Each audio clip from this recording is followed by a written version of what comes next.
salam sejahtera. Saya Melinda Florencia Lisitno dengan NIM 281 030 1149 ingin menjelaskan mengenai rasio solvabilitas pada perusahaan NV Technologies Indonesia. Silakan ditonton. PT NV Technologies Indonesia didirikan pada mulanya dengan nama PT Scan Nusantara pada tanggal 27 September 2004. Pada tanggal 11 Januari 2018, nama perusahaan berubah dari PT Scan Nusantara menjadi PT NV Technologies Indonesia. Perusahaan bergerak dalam bidang jasa dan perdagangan. Kegiatan usaha utama perusahaan adalah jasa penyimpanan dan perencanaan sistem informasi, serta pengembangan program perangkat lunak. Perusahaan mulai melakukan kegiatan usaha secara komersial pada tahun 2004. Rasio solvabilitas dibagi menjadi dua macam. Yang pertama yaitu debt to asset ratio atau yang biasa kita sebut dengan DAR. Analisis debt to asset ratio ini didapatkan dengan total liabilitas dibagikan dengan total aset. Nilai rasio DAR yang dianggap baik adalah sebesar 0,5 atau sebesar 50%. Lalu yang kedua ada debt to equity ratio atau yang biasa kita sebut dengan sebutan DER. Analisis debt to equity ratio ini didapatkan dengan total liabilitas dibagikan dengan total ekuitas.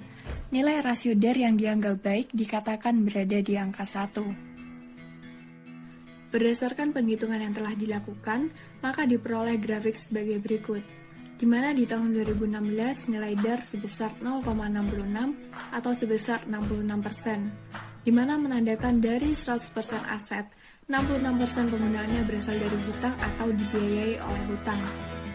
Sementara untuk tahun 2017, rasio DER melonjak begitu tinggi hingga menyentuh angka 1,05, di mana menandakan bahwa aset yang dibiayai hutang begitu besar. Untuk tahun 2018 dan tahun 2019, nilai rasio DER menurun drastis hingga menyentuh angka 0,39 di tahun 2018 dan menyentuh angka 0,20 di tahun 2019. Sehingga bisa disimpulkan, jika tahun 2018 dan tahun 2019, kondisi keuangan perusahaan berada dalam kondisi baik, karena nilai rasio DER berada di bawah angka 0,5. Hal tersebut bisa dikarenakan penggunaan utang yang dimiliki perusahaan menurun dibandingkan dengan tahun 2016 dan 2017. Selanjutnya adalah grafik debt to equity ratio, di mana di tahun 2016 menunjukkan nilai DER sebesar 1,95, di mana berdasarkan sumber yang ada, rasio DER yang baik dikatakan berada di angka 1. Sehingga bisa disimpulkan jika di tahun 2016 ini hutang perusahaan lebih besar dibandingkan dengan modal. Namun perlu digarisbawahi lagi, ternyata grafik yang ada di tahun 2017 menunjukkan jika rasio DER melonjak begitu tinggi hingga menyentuh angka 19,62. Sehingga bisa dikatakan di tahun 2017 ini perusahaan menggunakan hutang dalam jumlah yang besar. Namun di tahun 2018, rasio DER menurun sangat drastis hingga menyentuh angka 0,64, di mana angka ini berada di bawah angka 1. Menandakan jika utang perusahaan lebih kecil dibandingkan ekuitas dan aset yang ada. Sehingga bisa dikatakan kondisi fundamental perusahaan dalam kondisi yang baik.